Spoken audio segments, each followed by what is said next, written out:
সপ্তম অধ্যায় পৃথিবী ও মহাকর্ষ। সপ্তম অধ্যায় পৃথিবী ও মহাকর্ষ, আর্থ অ্যান্ড গ্র্যাভিটেশন।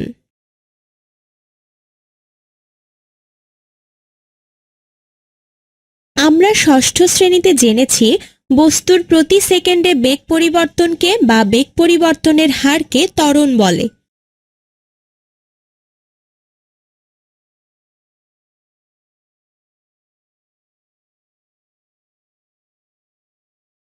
ইটটিকে উপর থেকে ছেড়ে দেওয়ায় অভিকর্ষের দরুন তা মাটিতে এসে পড়ে। ছেড়ে দেওয়ার আগে ইটটির বেগ 0 ছিল। বিনা বাধায় ইটটি নিচের দিকে পড়ার সময় প্রতি সেকেন্ডে তার বেগ বেড়ে যায়, অর্থাৎ ত্বরণের সৃষ্টি হয়েছে। অভিকর্ষের প্রভাবে যে ত্বরণ হয় তাকে অভিকর্ষজ ত্বরণ বা মাধ্যাকর্ষণজনিত ত্বরণ বলে। অভিকর্ষজ ত্বরণকে g অক্ষর দ্বারা প্রকাশ করা হয়। কোন স্থানে এই অভিকর্ষজ ত্বরণের মান নির্দিষ্ট, কিন্তু মান সকল স্থানে এক নয়। এর গড় মান ধরা হয় 9.8 মিটার পার সেকেন্ড স্কয়ার। অভিকর্ষজ ত্বরণের মান 9.8 মিটার পার সেকেন্ড স্কয়ার বলতে কি বুঝতে পারলে? এর অর্থ বিনা বাধায় পড়ন্ত বস্তুর বেগ প্রতি সেকেন্ডে 9.8 মিটার পার সেকেন্ড স্কয়ার বৃদ্ধি পায়।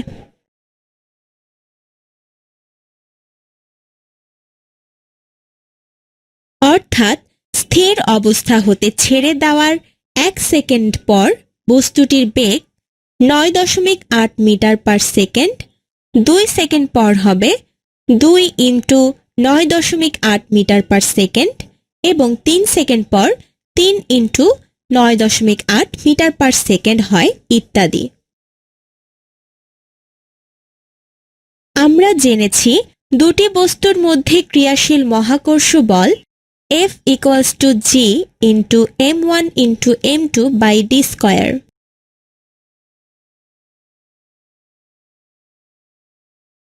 এখন দুটি বস্তুর মধ্যে একটি পৃথিবী অপরটি ভূপৃষ্ঠের উপর দাঁড়ানো কোনো ব্যক্তি হলে এবং ক্ষেত্রে পৃথিবীর ভর ক্যাপিটাল M ও ব্যক্তির ভর স্মল m এবং এদের মধ্যবর্তী দূরত্ব স্মল d হলে অভিকর্ষ বল F equals to G into capital M into small m by d square।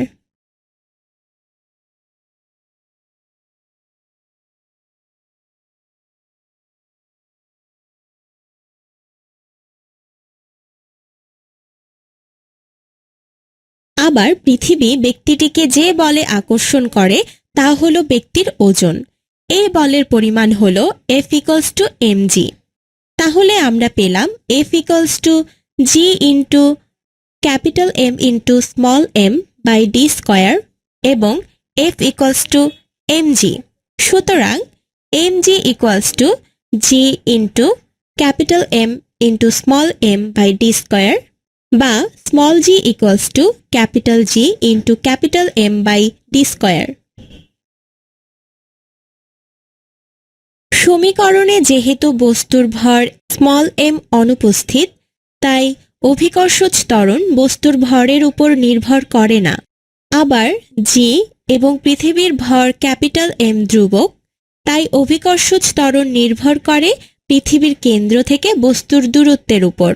কিন্তু পৃথিবীর কেন্দ্র থেকে ভূপৃষ্ঠে বস্তুর দূরত্ব স্মল d, এর অর্থ পৃথিবীর ব্যাসার্ধ r। তাহলে আমরা পাই small g equals to G into capital M by r square। তাই অভিকর্ষজ ত্বরণ নির্ভর করে পৃথিবীর ব্যাসার্ধের উপর, কেননা পৃথিবীর ব্যাসার্ধ ধ্রুবক নয়।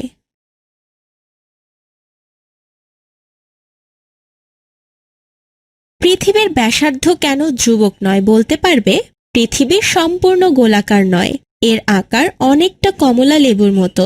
পৃথিবী সম্পূর্ণ গোলাকার না হওয়ায় এর ব্যাসার্ধ সব স্থানে সমান নয়, তাই পৃথিবীর ব্যাসার্ধ ধ্রুবক নয়। পৃথিবীর বিভিন্ন স্থানে পৃথিবীর ব্যাসার্ধের ভিন্নতার কারণে অভিকর্ষজ ত্বরণের মান বিভিন্ন হয়। মেরু অঞ্চলে r এর মান সবচেয়ে কম, তাই এখানে স্মল g এর মান সবচেয়ে বেশি। মেরু অঞ্চল থেকে যত বিষুবীয় অঞ্চলের দিকে যাওয়া যায় আর এর মান বাড়তে থাকে, ফলে স্মল জি এর মানও কমতে থাকে। বিষুবীয় অঞ্চলে আর এর মান সবচেয়ে বেশি, তাই এখানে স্মল জি এর মান সবচেয়ে কম।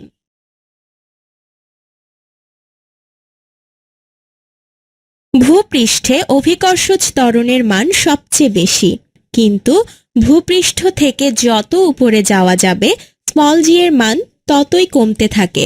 আবার ভূপৃষ্ঠ থেকে যত নিচে যাওয়া যাবে স্মল জি এর মান ততই কমতে থাকে। পৃথিবীর কেন্দ্রে স্মল জি এর মান 0।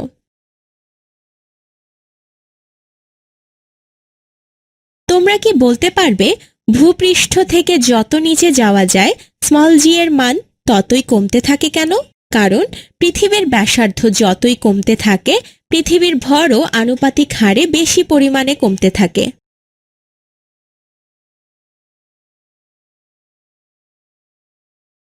আমরা জেনেছি অভিকর্ষজ ত্বরণ বস্তুর ভরের উপর নির্ভর করে না। এর অর্থ কি বলতে পারবো? যে কোনো ভরের দুইটি বস্তুকে উপর থেকে একই সময়ে ছেড়ে দিলে উভয় বস্তুই একই সময়ে মাটিতে পড়বে। একখণ্ড পাথর এবং একটি পালক বা তুলা একই সময়ে উপর থেকে ছেড়ে দিলে কোনটি আগে মাটিতে পড়বে তা কি আমরা বলতে পারবো?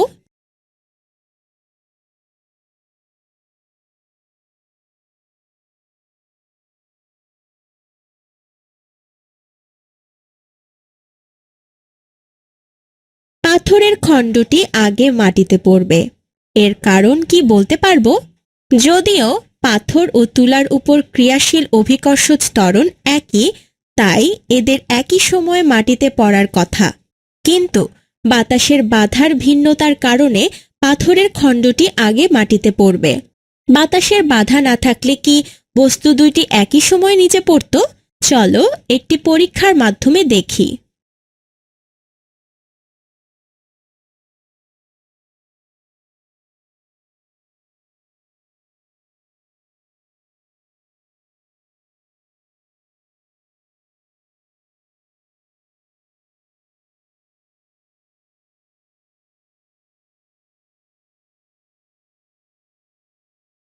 কি দেখতে পেলাম?